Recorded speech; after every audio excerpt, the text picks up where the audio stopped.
Hi friends, మనం ఇంతవరకు cylinder black గురించి, క్రాంక్ షాఫ్ట్ గురించి, పిస్టన్ కనెక్టింగ్ రాడ్ గురించి, అలాగే సిలిండర్ హెడ్ గురించి డిస్కస్ చేసుకున్నాం.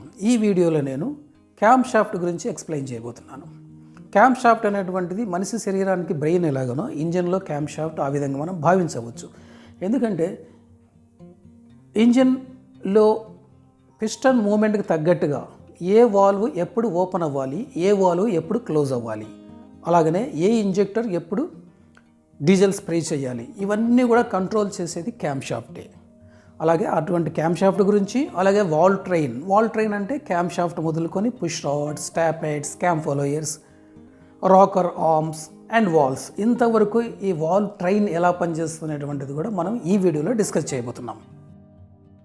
ఫ్రెండ్స్, మనము క్యామ్ షాఫ్ట్ గురించి డిస్కస్ చేసేదానికి ముందు ఈ యానిమేషన్ చూడండి. ఇది 4 స్ట్రోక్ డీజిల్ ఇంజిన్ యానిమేషన్. ఈ 4 స్ట్రోకులు సక్షన్, కంప్రెషన్, దెన్ పవర్, మళ్ళీ కిందికి వస్తుంది, దెన్ కింది నుంచి పైకి పోతే ఎగ్జాస్ట్. మీరు గమనిస్తే ఖచ్చితంగా సక్షన్ స్ట్రోక్లో మాత్రమే ఇన్లెట్ వాల్వ్ ఓపెన్ అవుతుంది. తర్వాత మిగతా 2 స్ట్రోక్స్లో both valves are closed. Exhaust స్ట్రోక్లో ఎగ్జాస్ట్ వాల్వ్ ఓపెన్ అవుతుంది. ఇలా పిస్టన్ మూమెంట్కు అనుగుణంగా వాల్స్ ఓపెనింగ్ అండ్ క్లోజింగ్ ఎలా అవుతున్నాయి, వాటి వెనుక ఉన్నటువంటి మెకానిజం ఏంటి, వాటికి ఉన్నటువంటి ముఖ్యమైనటువంటి భాగం ఏంటి, అదే క్యామ్ షాఫ్ట్. ఈ క్యామ్ మూమెంట్ని మీరు చూసుకుంటే ఈ క్యామ్ మూమెంట్కు అనుగుణంగా ఈ వాల్వ్స్ ఓపెన్ అవ్వడం, క్లోజ్ అవ్వడం జరుగుతూ ఉంది. ఆ క్యామ్ గురించే మనము క్యామ్ అండ్ క్యామ్ షాఫ్ట్ గురించి మనం ఇక్కడ తెలుసుకోబోతున్నాం. దీన్ని క్యామ్ అని చెప్పి అంటాం మనం. క్యామ్ అంటే ఏంటి? ఇది ఒక రొటేషన్కు, ఈ క్యామ్ రొటేషన్కి ఇది ఒక యాక్సిస్ సెంటర్ పాయింట్ అనుకుంటే, దీని చుట్టూ ఉన్నటువంటి రేడియస్, ఈ ఏరియా అంతా కూడా దీన్ని బేస్ సర్కిల్ అంటారు. This is base circle of the cam. ఈ ప్రొజెక్షన్ పోర్షన్ ఏదైతే ఉందో, ఎక్స్టెండ్ పోర్షను, దీన్ని క్యామ్ అని చెప్పి అంటారు. సో క్యామ్ అనేటువంటిది ఒక తిరిగేటువంటి, రొటేట్ అయ్యేటువంటి భాగం యొక్క ఎక్స్టెండెడ్ పోర్షన్. ఈ టాప్ పోర్షన్ ఏమో క్యామ్ లోబ్ అని, ఈ బేస్ సర్కిల్ నుంచి ఈ టాప్ పోర్షన్ ఉన్నదాన్ని క్యామ్ లిఫ్ట్ అని అంటాం. ఇటువంటి క్యామ్స్ ఒకటి కానీ లేకపోతే కొన్ని కానీ ఉన్నటువంటి షాఫ్ట్ను, మెటల్ షాఫ్ట్ను క్యామ్ షాఫ్ట్ అంటాం. ఇవన్నీ కూడా క్యామ్సే, ఇవన్నీ క్యామ్ లోబ్స్. ఈ షాఫ్ట్ వచ్చేసి 8 సిలిండర్ ఇంజిన్ క్యామ్ షాఫ్ట్. ఒక్కొక్క సిలిండర్కు 2 క్యామ్స్ ఉంటాయి, ఒకటి ఇన్లెట్ వాల్వ్కు, ఒకటి ఎగ్జాస్ట్ వాల్వ్కు. So 1, 2, 3, 4, 5, 6, 7, 8, right. ఈ సెంటర్లో ఉన్నటువంటి ఈ సర్క్యులర్ పోర్షన్స్ వచ్చి క్యామ్ షాఫ్ట్ సిలిండర్ బ్లాక్లో సపోర్ట్ చేయడానికి, లేదంటే క్యామ్ షాఫ్ట్ సిలిండర్ హెడ్ మీద సపోర్ట్ చేయడానికి ఉన్నటువంటి జర్నల్స్. ఇవి బేరింగ్ సపోర్ట్తో ఇవి బ్లాక్లో కానీ హెడ్ మీద కానీ సపోర్ట్ చేయబడి ఉంటాయి. మనము ఈ యానిమేషన్ గమనించినప్పుడు క్యామ్ షాఫ్ట్ చేసేటువంటి పని ఏంటంటే వాల్వ్స్ ఓపెనింగ్ అండ్ క్లోజింగ్. ఎలాగా valves and opening closing? Exactly piston మూమెంట్కు అనుకూలంగా వాల్వ్స్ ఓపెన్ క్లోజ్ చేయాలి. అందుకనే క్యామ్ షాఫ్ట్ను బ్రెయిన్ ఆఫ్ ద ఇంజిన్ అని చెప్పి అన్నారు. క్యామ్ షాఫ్ట్ ఇంజిన్ యొక్క మెదడు. ఓకే, ఈ క్యామ్ షాఫ్ట్కు ఒక ఎండులో గేర్ బిగించబడి ఉంటుంది. ఈ గేర్కు క్రాంక్ షాఫ్ట్ నుంచి డ్రైవ్ వస్తుంది. ఈ బేస్ సర్కిల్ నుంచి ఈ లోబ్ నోస్ వరకు ఉన్నదాన్ని లిఫ్ట్ అని చెప్పి అంటాం మనం. లోబ్ లిఫ్ట్ అని, క్యామ్ లిఫ్ట్ అని అంటాం. ఈ లిఫ్ట్ అనేటువంటిది ఎలా డిజైన్ చేయబడి ఉంటుందంటే, this amount of value opening, ఈ వాల్వ్ ఎంత ఓపెన్ అవ్వాలి, వాల్వ్ ఎంత ట్రావెల్ చేయాలి, ఎంత ఎక్కువ చేస్తే అంత ఎక్కువ ఓపెన్ అవ్వద్ది, దాన్ని బేస్ చేసేసుకొని ఈ లిఫ్ట్ డిజైన్ చేయబడి ఉంటుంది, క్యామ్ లిఫ్ట్. ఇంకొకటి, ఈ క్యామ్ షాఫ్ట్ ఏం చేస్తుంది ఇక్కడ? It is converting the rotary motion into reciprocating motion. Crank shaft అయితే ఈ పిస్టన్ రెసిప్రికేటింగ్ మోషన్ను రోటరీ మోషన్గా కన్వర్ట్ చేస్తుంది. అదే క్యామ్ షాఫ్ట్ అయితే దీనికి ఉన్నటువంటి డిజైన్ వల్ల ఇది అలాగా, దీనిపైన ఒక పుష్ రాడ్ ఉంది అంటే ఈ పోర్షన్ వచ్చేపాటికే ఇది లిఫ్ట్ అవుతూ పోతుంది. పుష్ రాడ్ ఈ విధంగా ఈ పోర్షన్ వచ్చేపాటికే ఇక్కడ దాకా మళ్ళీ ఇక్కడ నుంచి డౌన్ అవుతూ వస్తుంది పుష్ రాడ్. అది మనం యానిమేషన్లో చూడబోతాం.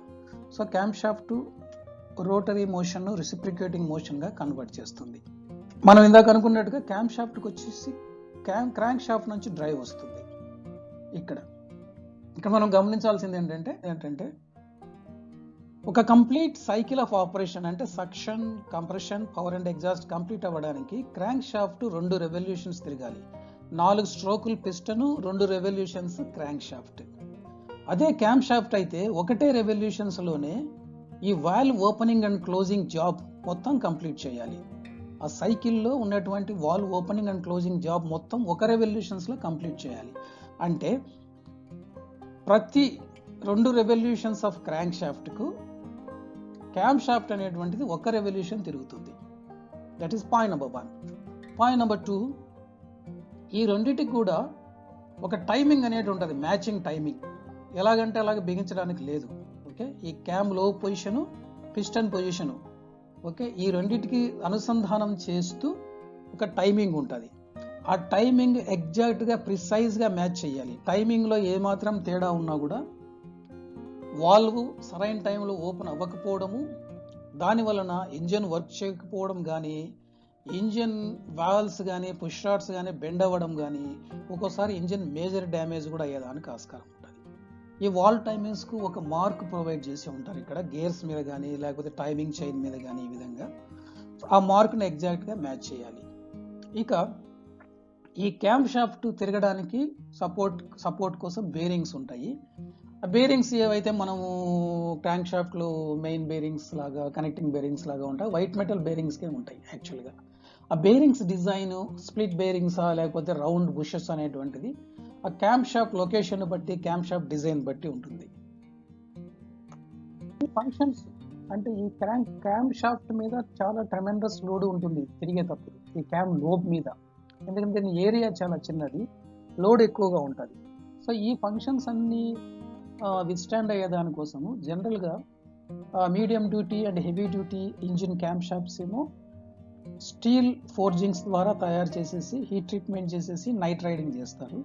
అండ్ చాలా ఇంజిన్స్కు, మీడియం అండ్ స్మాలర్ కెపాసిటీ ఇంజిన్స్కు అదొక చిల్డ్ క్యాస్ట్ ఐరన్ అని చెప్పి, ఆ క్యాస్ట్ ఐరన్ ద్వారా అంటే అలాయిడ్ మెటీరియల్, క్రోమియము వాటితో alloyed material, alloyed chill cast iron ద్వారా క్యాంప్ షాఫ్ట్స్ తయారు చేస్తారు.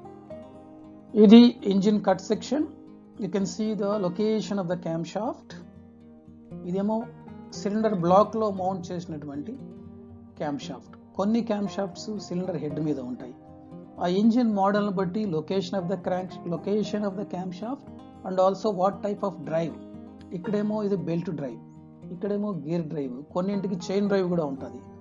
ఇవన్నీ కూడా ఇంజిన్ మ్యానుఫ్యాక్చరర్ డిజైన్ బట్టి ఉంటాయి. నెక్స్ట్ వాల్ ట్రైన్ గురించి మాట్లాడదాం. So these are the components in the valve train. అంటే valve seat, valve spring, valve guides, okay, spring locks, rocker arm అంటారు, రాకర్ ఆర్మ్, పుష్ రాడ్ కింద cam follower, next cam shaft మొదలుకొని valve చివరి వరకు with valve suit, ఇందులో ఉన్నటువంటి parts భాగాలన్నీ కూడా valve train అని చెప్పి అంటారు. ఇక్కడ మీరు యానిమేషన్ చూస్తూ గమనించండి. ఈ వాల్ ట్రైన్ అని నేను ఎందుకన్నామంటే దీన్ని, ఓకే, క్యాంప్ షాఫ్ట్ మూవ్ అయ్యేటప్పుడు ఇలా క్యాంప్ షాఫ్ట్ మూవ్ అయినప్పుడు ఈ ప్రొజెక్షన్, క్యామ్లో ప్రొజెక్షన్ వచ్చినప్పుడు ఈ పుష్ రాడ్ పైకి నెట్టబడుతుంది. ఈ రాకర్ ఆర్మ్ అంటారు దీన్ని, ఈ రాకర్ ఆర్మ్ సెంటర్లో ఒక పైవటింగ్ ఉంటుంది షాఫ్ట్ ద్వారా. ఈ పుష్ రాడ్ చేత ఒక ఎండు రాకర్ ఆర్మ్ పైకి నెట్టబడి ఇంకో ఎండు కిందికి నెట్టబడి, ఆ కిందికి నెట్టబడినటువంటి ఫోర్స్ ద్వారా వాల్వ్ మీద యాక్ట్ చేస్తే వాల్వ్ ఓపెన్ అవుతుంది. సో లో వచ్చినప్పుడు ఈ విధంగా వాల్వ్ ఓపెన్ అయిపోతుంది. తర్వాత ఈ లో ఫర్దర్గా ట్రావెల్ చేసిన తర్వాత ఇక్కడ వాల్ స్ప్రింగ్ ఉన్నటువంటి న్యాచురల్ ఫోర్స్తో వాల్వ్ క్లోజ్ అయిపోయి పుష్ రాడ్ మరి ఇటువైపు కిందికి వచ్చేస్తుంది. So cam shaft, this is camp follower, push rod, rocker arm, valve spring, valves and wall seats. ఇక్కడ వాల్ సీట్స్ కూడా మీరు చూడొచ్చు. ఈ సమూహాన్ని అంతా కలిపి వాల్ ట్రైన్ అంటారు. నెక్స్ట్ ఈ వాల్ ట్రైన్లో మనం ఇంతకుముందు చాలా భాగాల గురించి చర్చించుకున్నాం. పోయిన వీడియోలో వాల్ రిలేటెడ్ పార్ట్స్ చర్చించుకున్నాము. ఇంకా మిగిలిన ముఖ్యమైనటువంటి 3 భాగాలు. క్యామ్ ఫాలోయర్ అంటాం దీన్ని. పుష్ రాడ్స్ ఎప్పుడు కూడా డైరెక్ట్గా క్యామ్ లోపు కాంటాక్ట్ అయి ఉండవు. ఎందుకు ఉండవు అంటే, ఒకటి వాటి ఏరియా ఆఫ్ కాంటాక్ట్ తక్కువ, రెండోటి స్లైడింగ్ అయ్యేటువంటి అవకాశం ఉంటుంది, స్లైడింగ్ అవుతుంది. అందుకని వీటికి మధ్యలో పుష్ రాడ్కు క్యామ్ లోపు మధ్యలో పుష్ రాడ్ను గైడ్ చేసేటువంటిది, మూమెంట్ను గైడ్ చేసేటువంటిది క్యామ్ ఫాలోయర్. క్యామ్ ఫాలోయర్ ఇక్కడ చూపించినట్టుగా కాకుండా డిఫరెంట్ షేప్స్లో ఉంటాయి. ఈ క్యామ్ ఫాలోయర్లో ఒక సిలిండ్రికల్ షేప్ ఉన్నటువంటిది, ఇది బ్లాక్లో పైకి కిందికి మూవ్ అయ్యేదానికి ఈ షేప్ తయారు చేశారు. ఇది రోలర్, ఫ్రీగా రొటేట్ అయ్యేటువంటి రోలర్. ఈ రోలర్కు ఈ పిన్ సపోర్ట్. వీటికి మళ్ళీ ఆయిల్ సర్క్యులేషన్, ఇక్కడ నుంచి oil circulation, roller and pin lubrication కోసం. ఈ రోలర్ అండ్ పిన్ మెకానిజం వలన ఫ్రిక్షన్ బాగా తక్కువైపోయి ఫ్రీగా రొటేట్ అయ్యేదానికి, అంటే క్యామ్ లోపల తిరుగుతూ ఉంటే ఫ్రీగా మూమెంట్ కోసము, ఫ్రీ రొటేషన్ కోసం ఈ డిజైన్ ఇచ్చేసారు. ఇది ఇలా మూవ్ అయ్యే కొద్దీ దీంట్లో ఇక్కడ సీట్ అయి ఉంటుంది. ఇది రివర్స్ డైరెక్షన్లో చూపించారు. ఇది బాటమ్ పోర్షన్, ఈ కింద ఉన్నదేమో టాప్ పోర్షన్. వీటిని ఈ పోర్షన్లో ఈ పుష్ రాడ్ కూర్చుంటుంది. Next item is push rod. Push rod అనేటువంటిది ఒక సిలిండ్రికల్ స్టీల్ ట్యూబ్. ఒక ఎండ్ ఏమో ఇక కప్ లాగా ఉంటుంది, ఇది టాప్ పోర్షన్, ఇక్కడ ఉన్నటువంటి టాప్ పోర్షన్. ఇంకో ఎండు ఇది ఇక్కడేమో ఒక చిన్న బాల్ లాగా ఉంటుంది. ఈ బాల్ పోర్షన్ వచ్చేసేసి ఇందులో ఈ గ్యాప్లో కూర్చుంటుంది. ఈ గ్యాప్లో కూర్చొని ఈ టాప్ పోర్షన్లో ట్యాపెట్ అడ్జస్టింగ్ స్క్రూ అని ఇవన్నీ ఉంటాయి. ఇది one of the rocker arm shape ఇలా ఉంటుంది. ఈ హోల్ ఉన్నటువంటి ఏరియా కింద ఈ పుష్ రాడ్ ఈ కప్ సెక్షన్ కూర్చుంటుంది. వీటిలోంచి ఒక స్క్రూ, అడ్జస్టింగ్ స్క్రూ వచ్చేసేసి దీని ద్వారా ఇందులో సెక్యూర్ చేయబడుతుంది. ఈ ఏరియా ఏమో ఇక్కడ వాల్ మీద కూర్చుంటుంది. Can see this sitting on the wall. ఈ మధ్యలో ఏమో ఒక చిన్న బేరింగ్ ఉంటుంది, ఒక గన్ మెటల్ బేరింగ్. వీటి మధ్యలో ఇవన్నీ కూడా కలుపుతూ ఒక షాఫ్ట్ ఉంటుంది, రాకర్ షాఫ్ట్. ఈ విధంగా మొత్తం యూనిట్ అంతా సిలిండర్ హెడ్ మీద మౌంట్ చేయబడి ఉంటుంది. ఈ హోల్స్ ద్వారా ఇలాగ మౌంట్ చేయబడి ఉంటుంది. సో ఇంకోసారి బ్రీఫ్ చేస్తున్నాను నేను. క్యామ్ షాఫ్ట్ తిరిగినప్పుడు, క్యామ్ లో పైకి వెళ్ళినప్పుడు క్యామ్ ఫాలోయర్ మూవ్ అవుతుంది. క్యామ్ ఫాలోయర్ పైకి వెళ్తే క్యామ్ ఫాలోయర్తో పాటు పుష్ రాడ్ కూడా పైకి మూవ్ అయిపోయి ఈ రాకర్ లివర్ను పైకి నెట్టబడినప్పుడు ఈ ఉన్నటువంటి పైవట్ యాక్షన్ ద్వారా రాకర్ లివర్ ఇక్కడ కిందికి ట్రావెల్ చేసేసి వాల్ స్టెమ్ను మూవ్ చేసినప్పుడు ఇక్కడ గ్యాప్ క్రియేట్ అవుతుంది. ఇది ఇన్లెట్ వాల్వ్ అయితే బయట నుంచి ఫ్రెష్ ఎయిర్ లోపలికి వస్తుంది. ఎగ్జాస్ట్ వాల్వ్ అయితే లోపల నుంచి బాండ్ గ్యాసెస్ బయటకు వెళ్ళిపోతాయి. మరి ఎప్పుడైతే ఈ క్యామ్ ఈ ప్లేస్లోకి వచ్చిందో అప్పుడు ఆటోమేటిక్గా పుష్ రాడ్ కిందికి రాబడి ఈ యొక్క వాల్ స్ప్రింగ్ టెన్షన్తో ఇది వాల్ క్లోజ్ అయిపోతుంది. ఇది వాల్ ట్రైన్ ఆపరేషన్. ఇప్పుడు అన్నిటికంటే ముఖ్యమైనటువంటిది వాల్వ్ టైమింగ్. ఈ బ్లాక్లో ఉన్న బొమ్మ వచ్చేసేసి వాల్వ్ టైమింగ్. ఈ వాల్వ్ టైమింగ్ అనేటువంటిది మనం ఒకసారి క్షుణ్ణంగా తెలుసుకుందాం. మనకు జనరల్గా థియరిటికల్గా ఆలోచన చేసినప్పుడు suction stroke TDC to BDC inlet valve open అవుతుంది. అంటే 180 degrees, half of the revolution of the crank shaft. 180 degrees, full revolution అంటే 360 degrees కదా. సో హాఫ్ రెవల్యూషన్ అంటే 180 degrees. 180 degrees ఇన్లెట్ వాల్వ్ ఓపెన్లో ఉంటుందని, నెక్స్ట్ మళ్ళీ 180 degrees రెండు వాల్వ్స్ క్లోజ్లో ఉంటాయని టీడీసీ నుంచి బీడీసీకి, తర్వాత పవర్ స్ట్రోక్లో టీడీసీ నుంచి బీడీసీ కిందికి అప్పుడు కూడా రెండు వాల్వ్స్ క్లోజ్లో ఉంటాయని, ఫైనల్ స్ట్రోక్ ఎగ్జాస్ట్ స్ట్రోక్లో బీడీసీ నుంచి టీడీసీకి వెళ్ళినప్పుడు ఎగ్జాస్ట్ వాల్వ్ ఓపెన్ అవుతుందని చెప్పి థియరీ చెప్తుంది. ప్రాక్టికల్గా అలాగ ఉండదు ఏ ఇంజన్లో కూడా. ఎందుకు అలాగ ఉండదంటే, ఇంజిన్ ఏదైనా డిజైన్ చేసినప్పుడు మెయిన్ పర్పస్ ఏముంటుంది, సాధ్యమైనంత ఎక్కువ పవరు ప్రొడ్యూస్ చేయాలి ఉన్న అవైలబిలిటీ ఉన్నటువంటి సిలిండర్ వాల్యూమ్లో. అంటే ఎక్కువ పవర్ ప్రొడ్యూస్ చేయాలంటే ఎక్కువ ఎయిర్ చార్జ్, ఎక్కువ ఫ్రెష్ ఎయిర్ లోపలికి తీసుకోవాలి, ప్రపోర్షనేట్ అమౌంట్ డీజిల్ బాయిల్ చేయాలి. అలాగా ఎక్కువ సాధ్యమైనంత ఎక్కువ ఫ్రెష్ ఎయిర్ తీసుకోవడానికి నెక్స్ట్ బర్న్ అయినటువంటి ఎగ్జాస్ట్ గ్యాసెస్ను కంప్లీట్గా బయటకు పంపించాలి. ఆ ఎగ్జాస్ట్ గ్యాసెస్ ఇన్లెట్ ఎయిర్తో అనవసరమైనటువంటి ఎగ్జాస్ట్ వేస్ట్ గ్యాసెస్ మళ్ళీ సిలిండర్ లోపల ఉండకూడదు. దానికోసం అనేటువంటిది వాల్వ్ టైమింగ్. అంటే ఏ వాల్వ్ ఎంతసేపు ఓపెన్లో ఉండాలి, పాయింట్ నెంబర్ 1. ఏ వాల్వ్ ఎప్పుడు ఓపెన్ అవ్వాలి, ఎప్పుడు క్లోజ్ అవ్వాలి, ఎంతసేపు ఓపెన్లో ఉండాలి అనేటువంటిది మాత్రమే కాకుండా ఎప్పుడు ఎగ్జాక్ట్గా ఓపెన్ అవ్వాలి, ఎప్పుడు క్లోజ్ అవ్వాలి అనేటువంటిది వాల్వ్ టైమింగ్ అంటారు. ఇప్పుడు మనం ఈ డయాగ్రామ్ గురించి క్షుణ్ణంగా తెలుసుకుందాం. ఇది సక్షన్ స్ట్రోక్ స్టార్టింగ్ అనుకుందాం. ఇది క్రాంక్ షాఫ్ట్ సెంటర్ పాయింట్ అనుకుంటే, ఇది టీడీసీ అనుకున్నప్పుడు ఇది బీడీసీ. పిస్టన్ ఇక్కడ నుంచి ఇక్కడికి వచ్చిన బీడీసీ అంటే క్రాంక్ షాఫ్ట్ హాఫ్ రెవల్యూషన్ తిరిగింది. మళ్ళీ బీడీసీ నుంచి టీడీసీ కంటే ఇంకో హాఫ్ రెవల్యూషన్. సో ఇట్లా అనుకున్నప్పుడు సక్షన్ స్ట్రోక్ మనకు ఇక్కడ మొదలవ్వాలి. ఓకే, ఇక్కడ టీడీసీ నుంచి స్ట్రోక్ ఏమో మొదలయ్యింది, కానీ ఇన్లెట్ వాల్వ్ సక్షన్ స్ట్రోక్ కంటే 25 డిగ్రీలు ముందుగానే ఓపెన్ అయ్యింది. అది మీరు గుర్తుపెట్టుకోవాలి.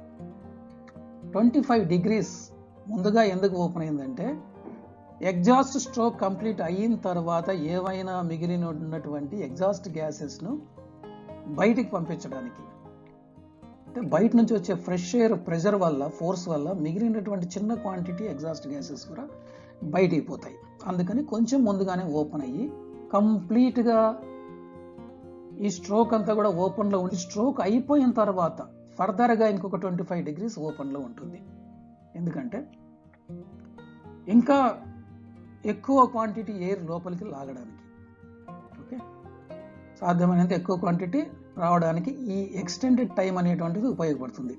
సో ఇక్కడ ఏముంది మనకు, 25 degrees plus 180 plus 25, total 230 degrees inlet valve open అయి ఉంది. నెక్స్ట్ ఇన్లెట్ వాల్వ్ క్లోజ్ అయింది. ఇక్కడ ఐవీసీ అంటే ఇన్లెట్ వాల్వ్ క్లోజ్ అయింది. కంప్రెషన్ స్ట్రోక్ ఇది. ఇక్కడే కంప్రెషన్ స్ట్రోక్ స్టార్ట్ అయింది. ఇక్కడ ఇన్లెట్ వాల్వ్ క్లోజ్ అయింది. ఇన్లెట్ వాల్వ్ క్లోజ్లోనే ఉంది. పవర్ స్ట్రోక్ స్టార్ట్ అయింది.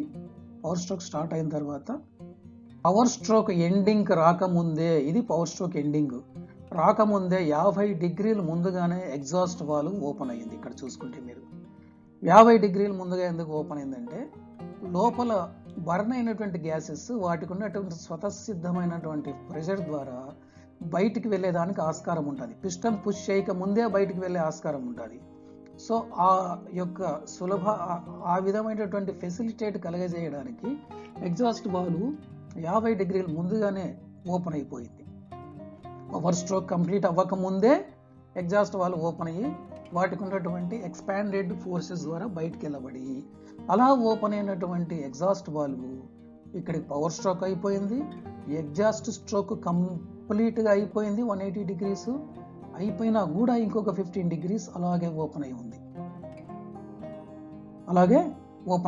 ఇంకో 15 డిగ్రీస్ ఎందుకు ఓపెన్ అయి ఉందంటే, అలాగే ఏమైనా సరే ఎంత చిన్న అమౌంట్ మిగిలిపోయినటువంటి ఎగ్జాస్ట్ గ్యాసెస్ మొత్తం బయటికి పంపించడానికి ఇది ఇంకో ఫర్దర్గా 15 డిగ్రీస్ ఓపెన్ అయింది. అంటే ఎగ్జాస్ట్ వాల్వ్ టోటల్గా 50 ప్లస్ 180 ప్లస్ 15 245 డిగ్రీస్ ఓపెన్లో ఉంది. ఇక్కడ మనం గమనిస్తే ఇన్లెట్ వాల్వ్ ఏమో ఎగ్జాస్ట్ స్ట్రోక్ కంప్లీట్ అవ్వకముందే 25 డిగ్రీస్ ఓపెన్ అయ్యింది. ఎగ్జాస్ట్ వాల్వ్ ఏమో ఎగ్జాస్ట్ స్ట్రోక్ అయిన తర్వాత 15 డిగ్రీస్ వరకు ఓపెన్ అయింది. అంటే 25 ప్లస్ 15 అనేటువంటిది 40 డిగ్రీస్ సమయంలో 2 వాల్వ్స్ కూడా ఓపెన్ అయి ఉన్నాయి. ఇన్లెట్ నుంచి అలా ఫ్రెష్ ఎయిర్ వస్తూ ఎగ్జాస్ట్ గ్యాస్ బయటకు తోయడానికి. ఈ పీరియడ్ను, ఈ 40 డిగ్రీస్ను వాల్వ్ ఓవర్లాప్ అంటారు. This is valve overlap. So ఈ అమౌంట్ ఆఫ్ వాల్వ్ ఓవర్లాప్, అలాగే టైమింగ్, ఏ డిగ్రీస్లో ఏ వాల్వ్ ఓపెన్ అవ్వాలి, ఎంతసేపు ఓపెన్లో ఉండాలి, ఎంతసేపు క్లోజ్లో ఉండాలి అనేటువంటిది ఆ ఇంజిన్ యొక్క డిజైన్ బట్టి డిసైడ్ చేయబడి ఉంటుంది. సో ముఖ్యంగా ఈ వాల్వ్ టైమింగ్ అలా ఎక్కువసేపు ఇన్లెట్ వాల్వ్ కానీ ఎగ్జాస్ట్ వాల్వ్ కానీ క్లోజ్ చేయడము, 2 వాల్వ్స్ ఓవర్లాప్లో పెట్టడం ఉద్దేశం ఏంటంటే, సాధ్యమైనంత ఎక్కువగా ఫ్రెష్ ఎయిర్ను లోపలికి తీసుకొని, సిలిండర్లోకి తీసుకొని సాధ్యమైనంత ఎక్కువగా ప్రెషర్ ప్రొడ్యూస్ చేయడము, అలాగే ఎగ్జాస్ట్ గ్యాసెస్ను మొత్తం కంప్లీట్గా సిలిండర్ లోపల నుంచి ఎవాక్యువేట్ చేయడం. This is about the valve timing. దీంతో పాటుగా నేను ఒక ఇంపార్టెంట్ పాయింట్స్ ఇక్కడ ఇచ్చాను. మీరు నోట్ చేసుకోవచ్చు.